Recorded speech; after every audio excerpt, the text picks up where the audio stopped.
నమస్కారం. శ్రీవార్త న్యూస్కి స్వాగతం. కదిరి మున్సిపాలిటీ పరిధిలోని 34వ వార్డులో వైసీపీ విడిచి టీడీపీలో చేరారు.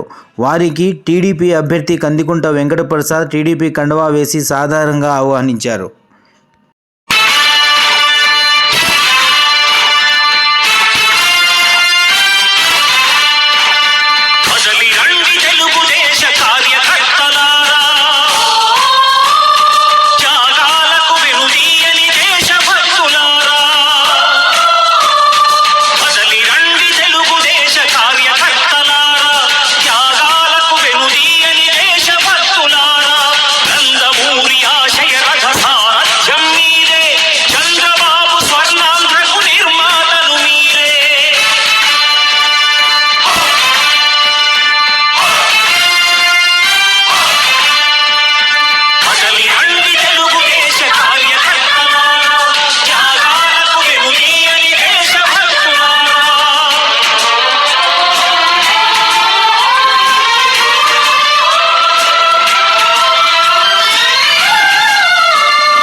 మిత్రులారా,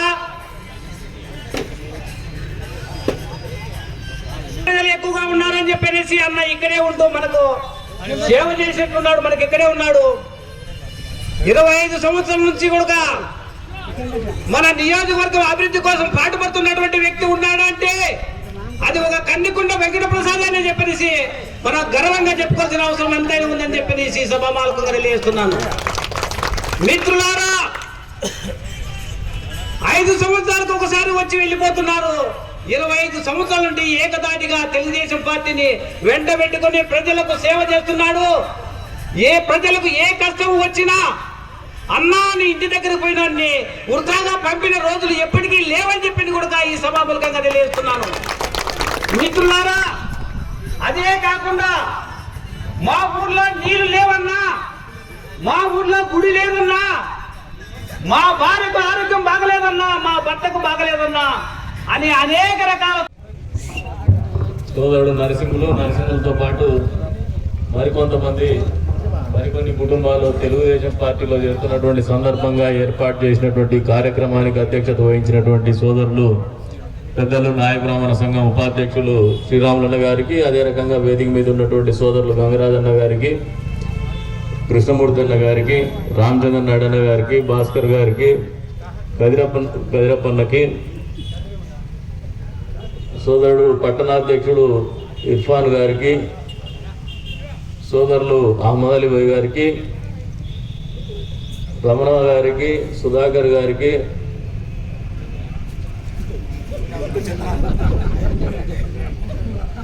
పౌడర్ చంద్ర గారికి, విచ్చేసినటువంటి వీవర్స్ కాలనీ సోదర సోదరిమణులకి, తెలుగుదేశం పార్టీ మహిళా సోదరిమణులకి అందరికి కూడా పేరు పేరున నమస్కారాలు తెలుపుకుంటూ, బాగా సుదీర్ఘమైన ఉపన్యాసం చెప్తూ వచ్చినాడు. శ్రీరాములన్న కోరిక తీర్చేసుకున్నాడు. మీటింగ్ పెట్టుకుని బాగా మాట్లాడాలనుకున్నాడు, మాట్లాడేసినాడు. ఎంత పొడుగు మాట్లాడినా, ఎంత లావు మాట్లాడినా చెప్పదలుచుకునేది ఒక పాయింట్ అయితే సుస్పష్టం. ఇది పేదల పార్టీ, తెలుగుదేశం పార్టీ అనేది బడుగుల పార్టీ, బలహీన వర్గాల పార్టీ. ఈ రోజున వీవర్స్ కాలనీలో ఈ రకంగా చేస్తున్నటువంటి వాళ్ళందరూ కూడా బడుగు బలహీన వర్గాల వాళ్ళే. ఇడిచిపెట్టి పోయినోడు కూడా బడుగు బలహీన వర్గాలకు చెందినటువంటి వాడే తిక్కబట్టింది అంతే. పాపం ఆ పిల్లలు టైం బాగాలేదు, మళ్ళీ వస్తాలే ఆడిపోతాడు. దిగబట్టిపోయినాడు అంతే. ఈ రోజున పార్టీలో చేరుతున్నటువంటి వాళ్ళందరూ ఒకటి గ్రహించుకోండి, పేదవాడికి కానీ, వెనుకబడిన వర్గాలకు కానీ, మైనారిటీ సోదర సోదరిమణులకు కానీ, ఎస్సీ ఎస్టీలకు కానీ, ఎవరైతే దారిద్ర్య రేఖ దిగువన ఉన్నటువంటి కుటుంబాలకు కానీ, అగ్రవర్ణాల్లో ఉన్నటువంటి వాళ్ళకైనా మంచి జరిగేది తెలుగుదేశం పార్టీతోనే. ఎందుకంటే ఈ తెలుగుదేశం పార్టీ పుట్టిండేదే బడుగులు బలహీన వర్గాల వాళ్ళు, అట్టడుగు ప్రజల కోసం పుట్టినటువంటి పార్టీ ఇది. ఇదేదో స్వాతంత్రం వచ్చినప్పుడు, స్వాతంత్ర పోరాటం తర్వాత వచ్చేసి కొన్ని కుటుంబాలకు, కొన్ని వర్గాలకు పరిమితమైనటువంటి పార్టీలో కాదు ఈ పార్టీ. పేదవాళ్ళు, అట్టడుగు వర్గాల వాళ్ళు, ఏమాత్రం రాజకీయ కుటుంబం నేపథ్యం లేనటువంటి వాళ్ళు ప్రాతినిధ్యం వహించడం మొదలు పెట్టడం ఎక్కడ జరిగిందంటే తెలుగుదేశం పార్టీ ఆవిర్భావంతోనే. మరి ఈ రోజున 34వ వార్డులో వీవర్స్ కాలనీలో అందరూ కూడా పేదలే ఉన్నారు. దాదాపు గ్రామాల నుంచి వచ్చిన వాళ్ళు కూడా చాలా మంది ఉన్నారు. ఇక్కడ గ్రామాల నుంచి వచ్చి ఇక్కడ స్థిరపడినటువంటి వాళ్ళు కూడా, అది మగ్గం వృత్తి చేసుకుంటుండొచ్చు, నేత వృత్తి చేసుకుంటుండొచ్చు, లేదా కూలికి పోతుండొచ్చు, కానీ అందరూ కూడా పేదలే ఉన్నారు. మరి ఈ రోజున మీరు వచ్చే వాళ్ళు కూడా మీకు అందరికి కూడా ఒకటే చెప్తున్నాను ఈ వేదిక మీద నుంచి, సార్వత్రిక ఎన్నికలు 2 నెలల కాలంలో ఉంది. ఏప్రిల్ 1వ వారమో 2వ వారమో 3వ వారంలోనో ఎన్నికలు మొదలవుతాయి, పోలింగ్ ఉంటుంది. అంటే మనకు దాదాపు కేవలం ఒక 55 రోజుల కాలం మాత్రం ఉంది. ఈ 55 రోజుల కాలంలో ఈ రోజున పార్టీలో చేరుతున్నటువంటి సోదరులకు కూడా ఒకటే చెప్తున్నా, మీరు ఇంకా ఎవరైనా పేదలు మన మీద ఆలోచన లేకుండా అవగాహన రాహిత్యంతో దూరమైనా కూడా దగ్గర చేసుకోమంటున్నాం. ఎందుకంటే వచ్చేది మన ప్రభుత్వమే, వచ్చేది తెలుగుదేశం ప్రభుత్వమే. చంద్రబాబు నాయుడు గారే ముఖ్యమంత్రి కాబోతున్నారు. ఖచ్చితంగా పేదల కోసం ఆలోచించే ప్రభుత్వం, పేదల ప్రభుత్వం ఏర్పడబోతుంది మళ్ళీ అని చెప్పి కూడా ఈ సందర్భంగా తెలియజేస్తా ఉన్నాం.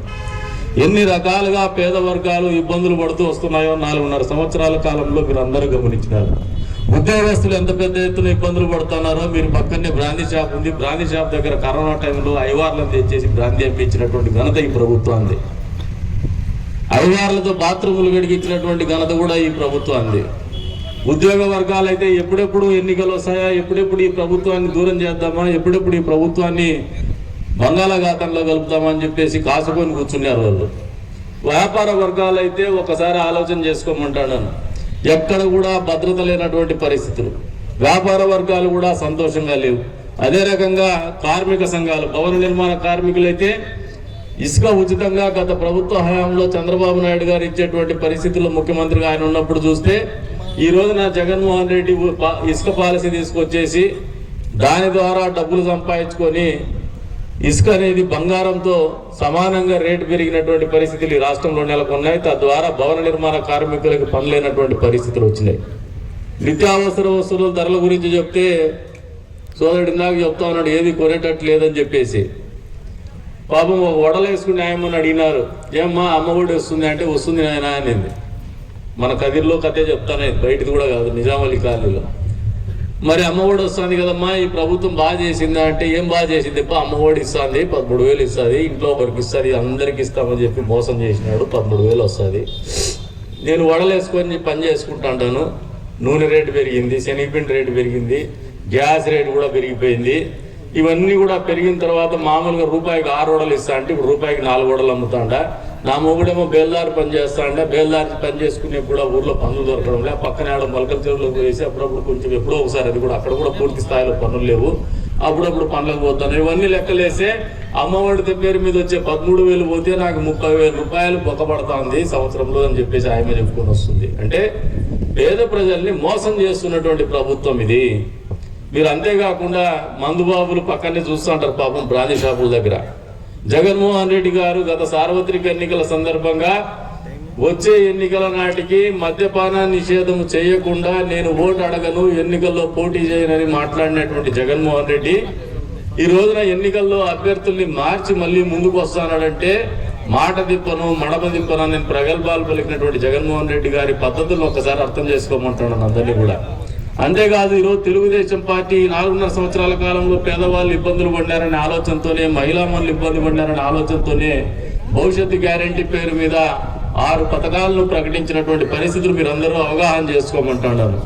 ఒకటేమంటే ఆర్టీసీ బస్సులో మా అక్క చెల్లెమ్మలకు అందరికి కూడా అమ్మ పిన్నమ్మలకి పెద్దమ్మలకు కూడా ఉచితంగా బస్సు ప్రయాణం అందే స్థాయిలో 3 గ్యాస్ సిలిండర్లు ఉచితంగా ఇచ్చేటువంటి